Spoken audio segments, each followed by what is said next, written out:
Hey there, hey, it's Michelle with Brilliant Quest. And today I want to give you 7 thinking processes that you possibly be needing to use right now. All right. So let's get into them. I'm going to do how I normally do. I'm going to give you the 7 up front and then we'll talk about each one of them. So hold on to your butts. Let's get going. All right. Here are the 7 thinking processes that will help you to be a better you going forward. Okay. Especially in today's world. And forgive me, y'all, I got a piece of hair as usual, trying to get in my eye. Okay. Here we go. Behave. All right. Here we go. Number 1 of the thinking processes is going to be how you deal with change. And I'm looking at my notes, you guys. Number 1 is how do you deal with change? Number 2, how do you work with artificial intelligence, AI? Number 3, how do you problem solve? Number 4, how do you intend and impact? Number 5, how do you critically analyze and process? Number 6, how do you deal with unexpected randomness and risk? And number 7, how do you self-manage, self-possess, and self-define? All right, so here are the 7. How do you deal? How do you think? And so the first one is, how do you deal with change? And dealing with change, and I'm just going to say it here. Dealing with change is like getting in the boxing ring, no, getting in MMA outside of your weight class. And the reason why I say that is because we never become experts at dealing with change. Change is the factor for growth for all humans, no matter society, time period, history, future. Change is always going to be there to whoop on that tail. And so the question does not deal with how do you best change? No, how do you deal with it? Okay. One of the most powerful words or phrases, I should say, one of the most powerful phrases that I have come to respect is you shall and you shall not. And with change, I'm going to just give you this quick little insight. When you're dealing with change, if you want to get better at it, and when I say better at it, I'm talking about how you come out of the process. If you want to get better with dealing with change, understand that the shalls and the shall nots. And the reason why I like that word shall, it's an old school word, but it's energy, it's profound and definite. There is no wavering when you say shall.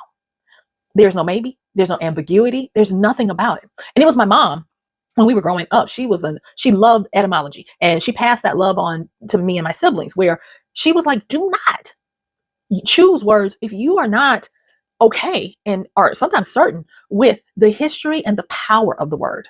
Now, I'll say this, that word shall is so powerful that you find it in a lot of ancient texts dealing with governance, dealing with religion and spirituality, dealing with arcane truths. So that word shall already came to the party being that one. Also, shall and shall not is enduring into a lot of our contracts and legal documents. Just go and read 9 times out of 10, you'll see the word shall and shall not in terms and conditions on the internet of a contract that you've agreed to by clicking like, yeah, give me those cat videos and memes. That word is in there. So dealing with change, take that shortcut and look at how you can use the word shall and the phrase shall not when dealing with change. Let me give you a quick example and then we'll keep it moving. So when change comes, and I'm going to tell you right now, like I said, it is at this particular time of recording, the world. And when I say the world, I'm talking about the meta, I'm talking about the macro, and I'm talking about the micro. Micro being individuals, macro being societies or countries, and meta being the globe. The world is going through transitions faster than we ever have. It's like time is speeding up. And that means that the micro, the people, everybody is experiencing transition in some form or other. And there are a lot of people who, the way they're wired, the way they grew up, the filters of experiences they've had makes it hard for them to deal with change and deal with transition. And you can tell when they don't like having to face the unknown unknowns. And so using this word shall and shall not will help you. Like this, you see change coming, or you're feeling uncomfortable. The stuff you were comfortable with doesn't work anymore. You're feeling despair. Like, what am I going to do? I always made donuts on this day and sold them to this crowd. But your crowd has left, and now everybody that's moved in is gluten intolerant, and you don't know how to make gluten-free donuts. So, shall. You can use these types of things. I shall find a new way to service my community. I shall not fall back onto old ways of doing things that no longer produce the results I need. You see that? When you use shall, Oh, shall and shall not will help you change. All right. Thank you for this one. Like I said, I really kind of want to do some in-depth stuff. What do y'all think about me doing some lives? Y'all have helped me to get to the point where I'm able to go live on you on the YouTube. Yes, I am. And if you do, tell me in the comments. I would love to go live with you all. Let's chop it up, chat, Q&A, something like that, because I have so much of this stuff that I would just love to deep dive in with you. Okay. Anyway, focus, Michelle. Number two. Number two is how do you work with AI, with artificial intelligence? I'm taking a deep breath because I was one of the first ones that I knew of back in November 22, embracing AI, because I had been using little semblances of it coming up to that. And so I was just ready for it. And the fear, the fear mongering, that's what I'm saying. The fear mongering was crazy. And I was just like, wow. Okay. So people have not processed that this is the new internet. And just like when the internet happened in the late 90s, they had a lot of naysayers. They first started with getting people used to using electronic mail, email. Now, can you imagine what life would be like right now if people refused to use email? I mean, just seriously, can you imagine? Think 25 years from now, and people are talking about, can you imagine people not using AI? Can you imagine? Right. Okay. And how you deal with AI comes down to this. Either you're going to be a consumer or a producer. Now, I'm going to give you the answer that will help you become a better you. Be the producer. Do not approach AI for outsourcing work that you don't want to do, for giving you answers that you don't know. At this particular time, the way AI is set up, when you deal with it, come to it with you being the person who is giving it the seed that you want to grow, the information. Don't just say, tell me about such and such and such. Go to another AI, Google. I know that sounds funny. It's kind of like so meta, but go to AI, Google, and at least figure out. Go read. And you know what? This is not in my notes, but dealing with AI, this is one of the pathways that I started with in my journey of rebuilding my mind on learning what was going on with me, and it became something that I codified and started helping other people that came to me on how to solve some problems. And it's this. Number one, if you want to learn something, teach yourself something, or get a fairly good, quick knowledge of it, this is the process. Number one, you go to the University of YouTube. Well, number one, you go to Google. You search. You go to the University of YouTube if it's covered, and 9 times out of 10 it will be covered. Number three, you take yourself over to a bookseller or somewhere, and you buy a book. And 9 times out of 10, you can get a digital book for anywhere from $10 or less. You get some of them, spend $10, $20 on ebooks, read them, process them. If you're an auditory learner, get the audibles. I mean, the audiobooks of them, process it. Then go back and look at different blogs. And the reason why I tell you to buy the books before going and looking at a blog, because in today's world, a lot of blogs are, whether they want to be or not, they're biased, because they are usually doing a review on something that is going to offer you an affiliate link to purchase whatever they're reviewing. And that's fine. I ain't knocking anybody's hustle. Heck, you might see me have one. So I'm not knocking the hustle, but I want you to understand the process. Okay. And the reason why I want you to do this is because too many people are not dealing with AI, and when AI hallucinates or it tells you something false, they have no way of knowing it. Just the other day, there was a guy who is trying to appeal a guilty conviction because his lawyer relied on AI for forensic investigating. If that man had either paid somebody or he had just done these quick little things, he would have understood, the foundations of forensics. Who are the movers and shakers? What are the pros and cons, the different arguments? He would have understood just the basic understanding of how forensics works. And like I said, this is without using AI.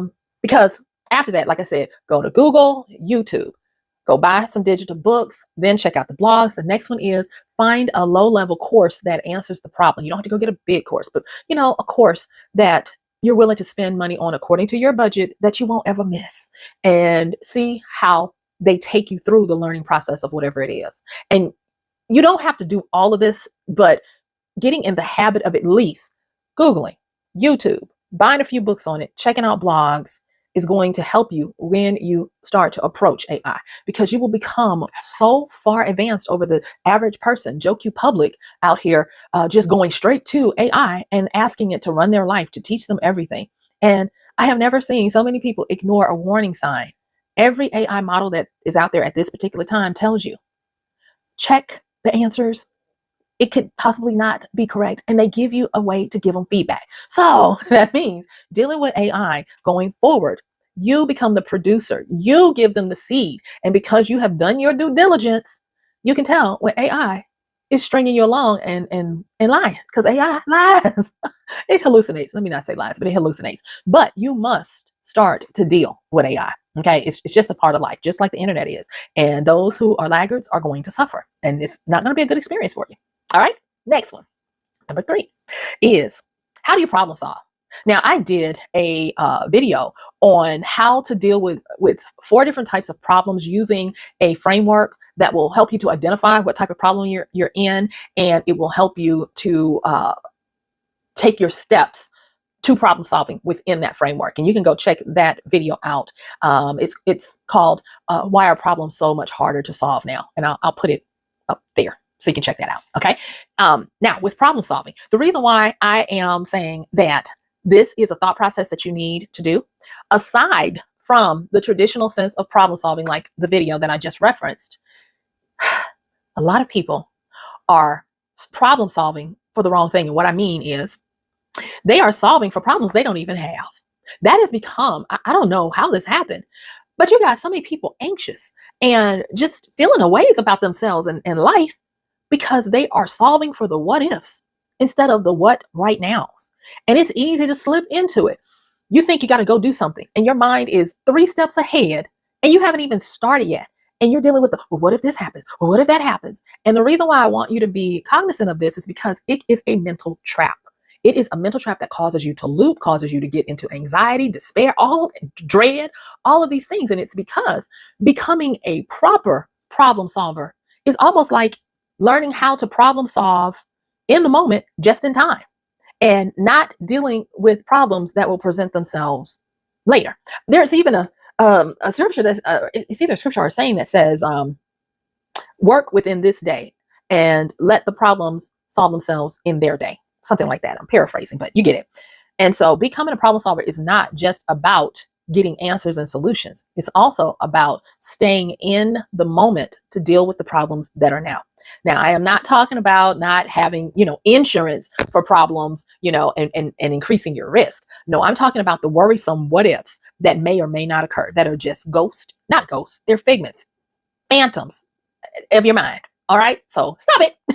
And learn how to problem solve the real problems. All righty. So then the next one, number 4. Now this one is something that is a little harder to pin down because it's not as it's very subjective. That's what I'll say. And that is, how do you intend an impact? I was talking to a good friend of mine the other day, and we were talking about being compensated for our knowledge and our wisdom. Come on now, let's just face it. If you lived a good life, and when I say good life, I'm not talking about everything was roses. I'm talking about you lived it in the truth of living. You didn't just allow life to happen to you. You've gained some knowledge, and at certain times you become a sage where you're able to disseminate knowledge. Anyway, we were talking, and this is what I told her, and I mean it. I stand 10 toes on it, chest out. I'll scream it from the rafters. In today's world, don't pay me for my time. Pay me for my impact. I'm going to say it again for those in the back. In today's world, pay me for my impact, because my impact will make sure my time gets paid. All right. And that's what I mean when, how do you intend an impact? There's a famous statement that says, do nothing without intention. And with intention, it's kind of like, and I always equate this with Babe Ruth, the baseball player. Babe Ruth would go to, of course, the home plate, and he would point his bat at where he wanted to send the ball. And not usually, it was for the home run over the fence. And he would do it first, then he would get in his stance, and then he would either strike out or he would hit a home run. And that is a good example of doing nothing without intention.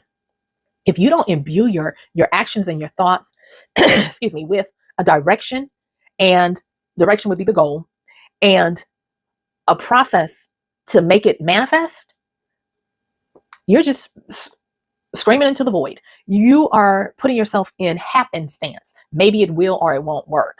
And the more you do things with intention, the more you intend and actually do something, and you do it for the most impact. One thing about intent and impact working together, and you doing this on the regular, it keeps you out the foolery. It keeps you out of lying to yourself. It is hard to have impact in untruth. It is hard to have proper intention on confusion.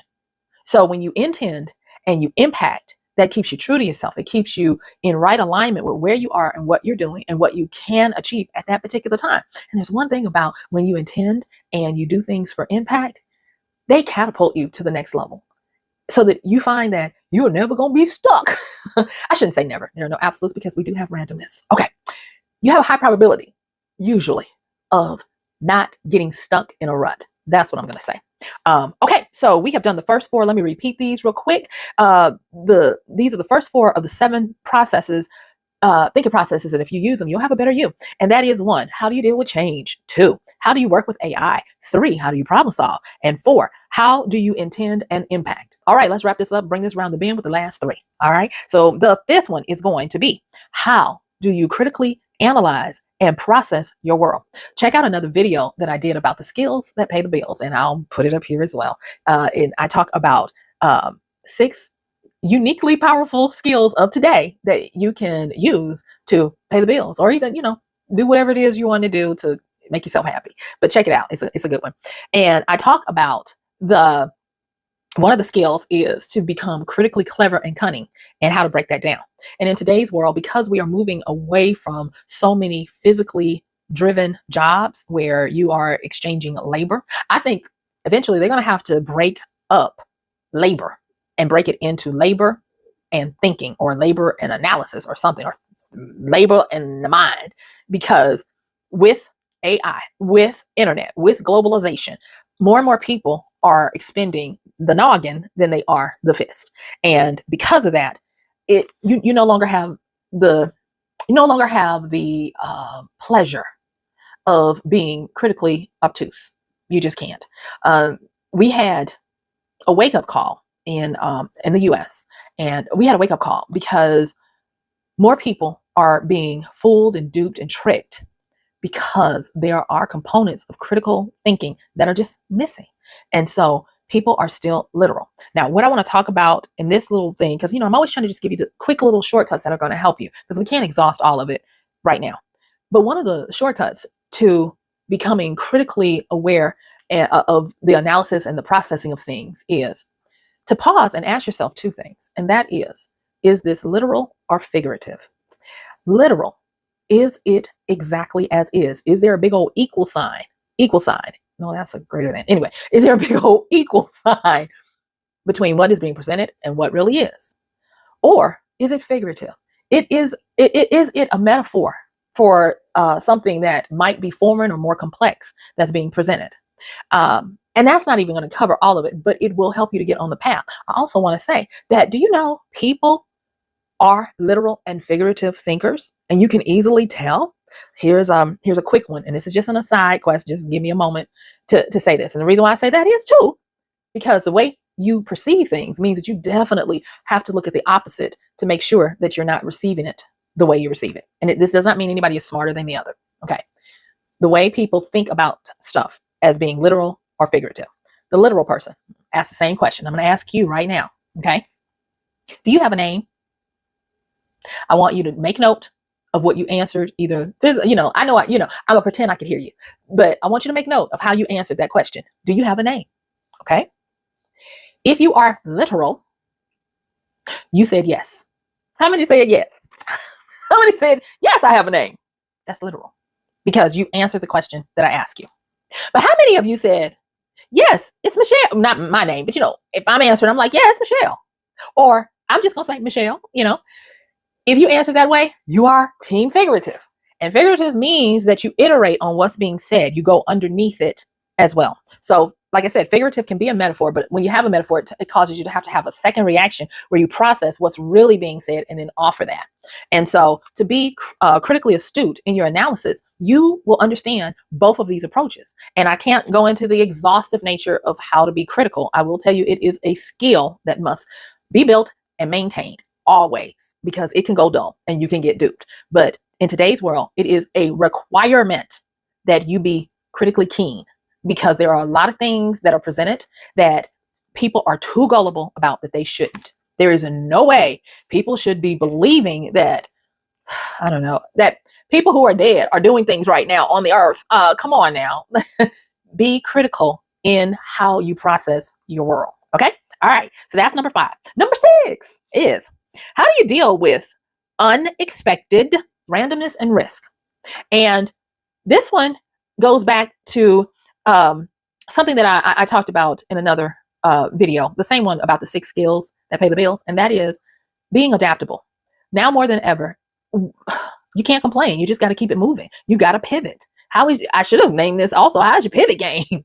Because when you have more occurrences of things to happen, meaning that you used to only have this that could happen, but now, and I'm sorry if I made a noise with my mic, but now you got a whole bunch more stuff that could happen that increases the possibility of unexpected things happening, unpredictable things happening. And so because of that, you can't stop randomness, unpredictability, and high risk, or even failure. But what you can change is how you react to it. And so I'm telling you, this is Big Sis Michelle giving you the insight right now. You would do well to up your adaptability game. You would do well to be able to quickly cut out what you're used to and deal with what is now. Because being able to do that, and the faster you're able to do it, the better it turns out for you. Because high adaptability is a highly sought after skill, but it is also a highly needful component of how you think about your world. All right. So that was number 6. Let's finish this one up. Number 7 is, how do you self-manage? How do you self-possess? And how do you self-define? And the reason why this one is a thought process that you need to look into is because identity is something that we have the power to erect and to destroy. And being able to manage yourself means that you know when it's time to do that very thing. Being self-possessed is being able to not only be self-aware, but to self-govern according to the context and the situation at hand. That means that when you see something happening, and I'll be the first to say that the reason why this one is on this list is because recently, in the recent past, I had to come to grips with something that I was big at talking about what I would do, but when it came down to it happening, I was nowhere near that.